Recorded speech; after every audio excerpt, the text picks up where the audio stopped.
आज की सबसे बड़ी खबर यह है कि शराब घोटाले के मामले में दिल्ली के मुख्यमंत्री अरविंद केजरीवाल को कोर्ट से जमानत मिल गई है और यह फैसला मनी लॉन्ड्रिंग के मामले में सुनवाई करने वाली ईडी की एक विशेष अदालत की वेकेशन बेंच ने सुनाया है, जिसने केजरीवाल की जमानत अर्जी के खिलाफ ईडी की सभी दलीलों को आज खारिज कर दिया।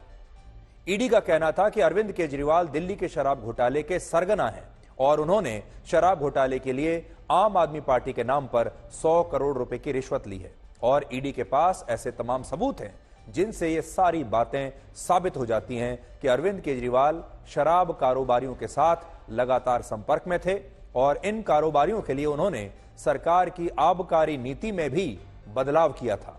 और ईडी का यह भी दावा था कि अगर अदालत ने केजरीवाल की जमानत मंजूर की तो वो इस मामले में जेल से बाहर आकर गवाहों को प्रभावित कर सकते हैं।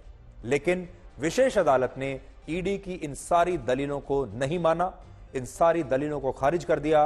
और सबसे बड़ी बात यह है कि अदालत में बहस के दौरान सबसे बड़ा मुद्दा यह बन गया कि यह पूरा मामला अरविंद केजरीवाल को फंसाने के लिए बनाया गया है। अरविंद केजरीवाल की तरफ से अदालत में 2 ऐसी दलीलें दी गई जिनकी वजह से अदालत को उन्हें जमानत उन्हें देनी पड़ी।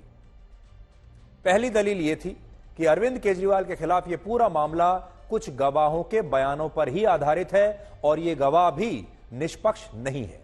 और दूसरी दलील केजरीवाल के वकीलों ने यह दी कि अरविंद केजरीवाल की कोई आपराधिक पृष्ठभूमि नहीं है और इस कारण उन्हें जमानत देने में कोई खतरा नहीं है। और इसी बात को अदालत ने अपने ध्यान में रखते हुए केजरीवाल को जमानत दे दी और अब अरविंद केजरीवाल कल दिल्ली की तिहाड़ जेल से रिहा हो सकते हैं।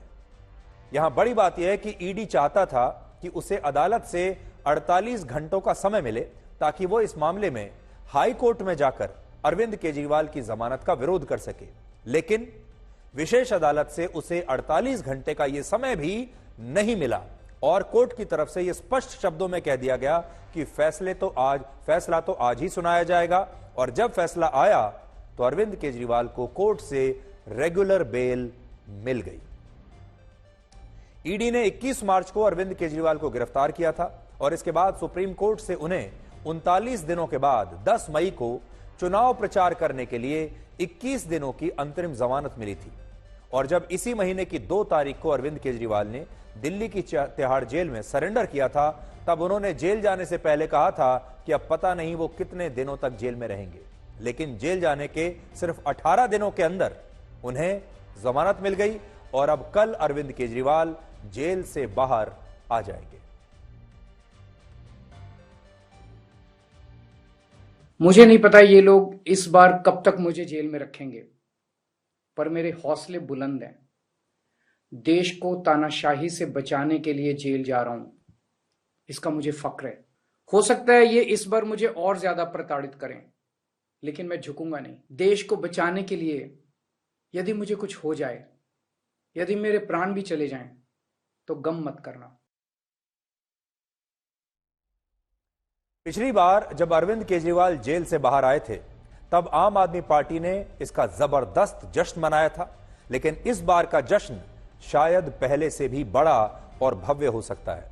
शराब घोटाले के आरोप में ईडी ने आम आदमी पार्टी के 2 बड़े नेताओं को गिरफ्तार किया था, जिनमें पहले थे संजय सिंह और दूसरे थे अरविंद केजरीवाल।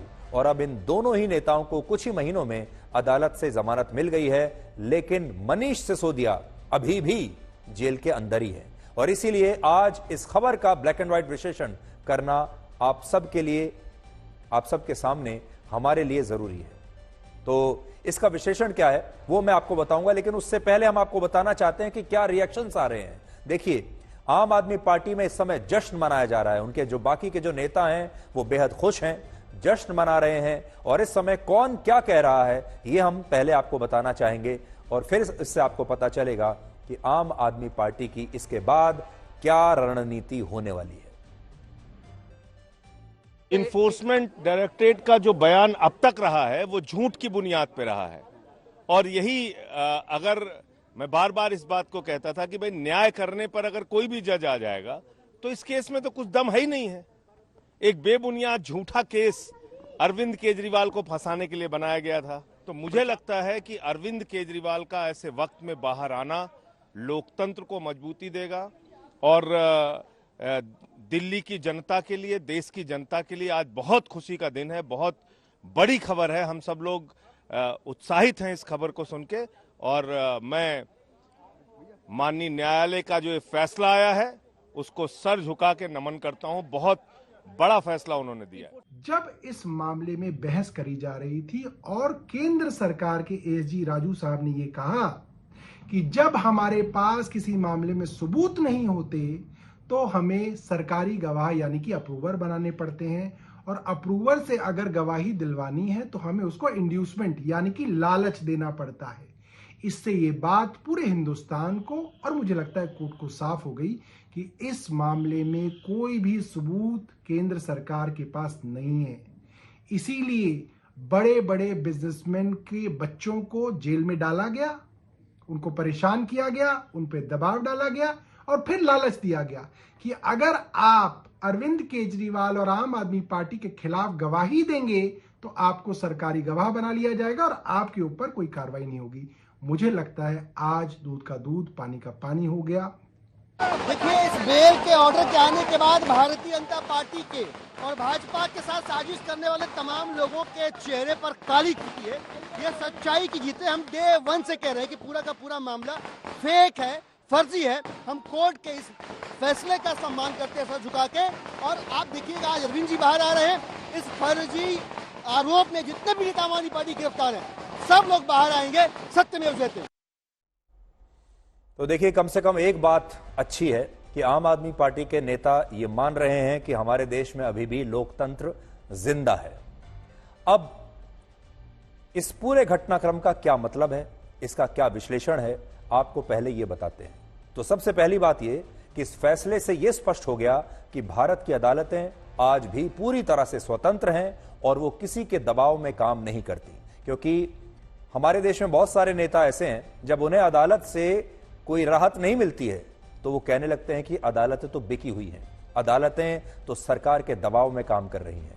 लेकिन आज कम से कम अरविंद केजरीवाल की और उनके साथियों की ये शिकायत दूर हो गई और अरविंद केजरीवाल बड़े किस्मत वाले नेता हैं। उन्हें इस मामले में जो कहते थे, उनके जो दूसरे साथी थे वो ये प्रचार करते थे कि पीएमएलए के मामले में तो जमानत मिलती ही नहीं है, सरकार ने जानबूझकर ऐसी धाराएं लगाई हैं जिनमें जमानत मिल ही नहीं सकती, कई कई साल तक जमानत नहीं मिलेगी।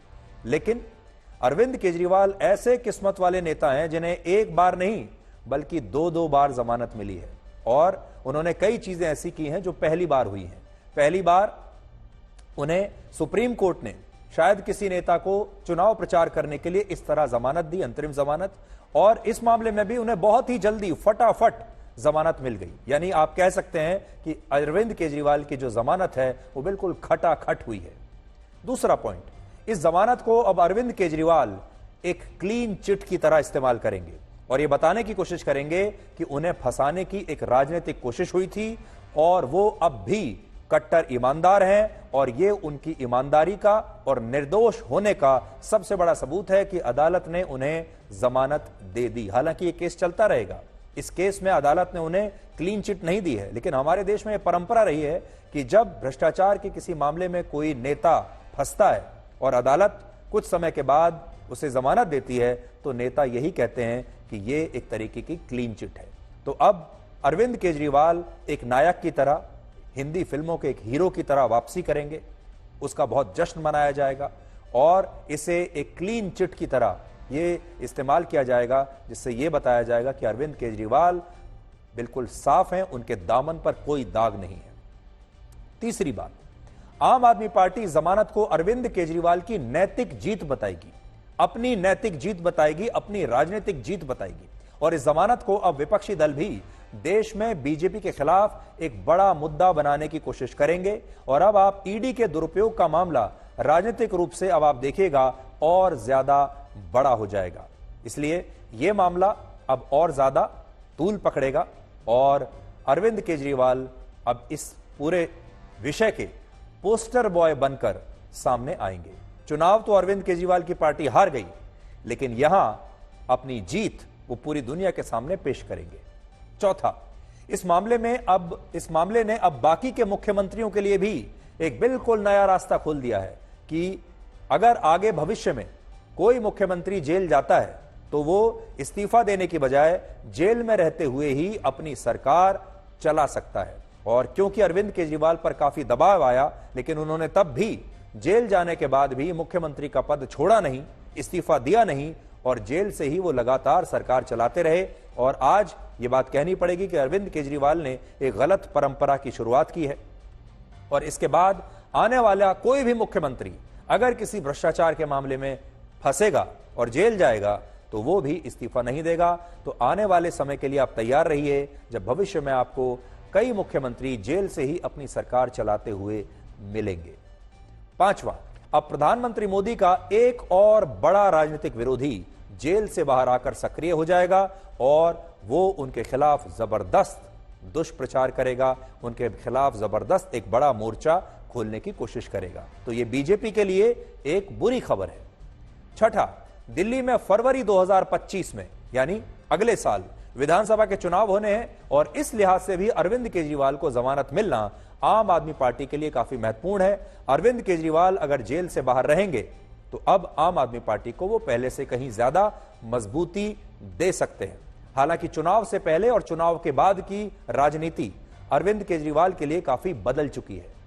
तो जेल जाने से पहले और चुनाव से पहले बात कुछ और थी और चुनाव के बाद बात कुछ और है, क्योंकि अब अरविंद केजरीवाल की जो बंद मुट्ठी थी वो खुल चुकी है। और खुलने का मतलब यह है कि चुनाव के नतीजे आ चुके हैं और इस चुनाव में उनकी पार्टी को सिर्फ 3 सीटें मिली हैं और ये 3 सीटें भी पंजाब से आई हैं, जबकि जिस दिल्ली के अरविंद केजरीवाल मुख्यमंत्री हैं वहां उनकी पार्टी कांग्रेस के साथ गठबंधन करने के बाद भी चुनाव हार गई और दिल्ली में उन्हें एक भी सीट नहीं मिली। और आपको याद होगा अरविंद केजरीवाल ने और आम आदमी पार्टी ने इसे बहुत बड़ा मुद्दा बना लिया था और लोगों से अपील की थी कि वो जेल का जवाब वोट से दें, लेकिन दिल्ली के लोगों ने वोट से अपना जवाब नहीं दिया, बल्कि उनका जवाब उल्टा था जो केजरीवाल के पक्ष में नहीं गया था। लेकिन बड़ी बात देखिए यह है कि चुनाव से पहले अरविंद केजरीवाल का जो कद था इंडिया गठबंधन में वो बहुत बड़ा था और उस जमाने में वो कहीं कहीं ये भी सपना देखते थे कि शायद वो अगले आने वाले समय में प्रधानमंत्री ही बन जाएंगे, अपने आप को बहुत बड़ा नेता करके आंक रहे थे।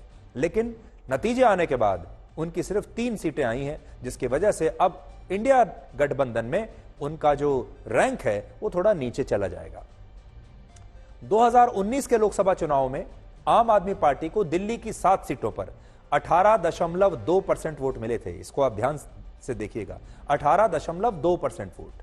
2020 के विधानसभा चुनाव में 53.6% वोट मिले थे और इस बार दिल्ली की 4 सीटों पर जहां आम आदमी पार्टी ने चुनाव लड़ा है वहां उसे 24.2% वोट मिले हैं और दिल्ली में आम आदमी पार्टी कांग्रेस पार्टी के साथ गठबंधन करके भी सभी सीटों पर हार गई और जैसे मैंने आपको बताया उसे सिर्फ 24% वोट मिले हैं, जो कि कोई खास कोई चमत्कार जैसी बात नहीं है और वो सारी सीटें हार गई।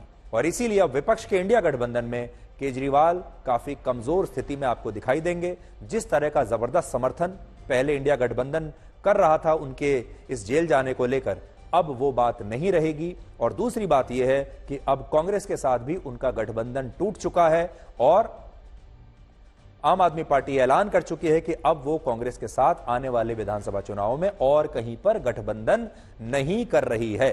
तो अब समय थोड़ा सा बदल गया है और अरविंद केजरीवाल को अब अपने अकेले दम पर अपनी इस राजनीतिक यात्रा को आगे बढ़ाना पड़ेगा। लेकिन यह बात सही है कि इस बार जश्न भी पहले से बड़ा होगा और इस बार क्लीन चिट भी पहले से बड़ी होकर आपके सामने आएगी। कुछ इस तरह की क्लीन चिट जैसा मेरे हाथ में आप ये देख रहे हैं, ऐसी क्लीन चिट लेकर आज अब अरविंद केजरीवाल कल आपको तिहाड़ जेल के बाहर खड़े हुए मिलेंगे और वो दुनिया को बताएंगे कि मैं बिल्कुल निर्दोष हूं। और देखिए आप, तस्वीरें नई आ गई हैं आम आदमी पार्टी के दफ्तर के बाहर। अभी से ढोल बजने शुरू हो गए हैं, जश्न अभी से शुरू हो गया है और यह जश्न कल और भी बड़ा रूप ले लेगा जब अरविंद केजरीवाल तिहाड़ जेल से बाहर आएंगे।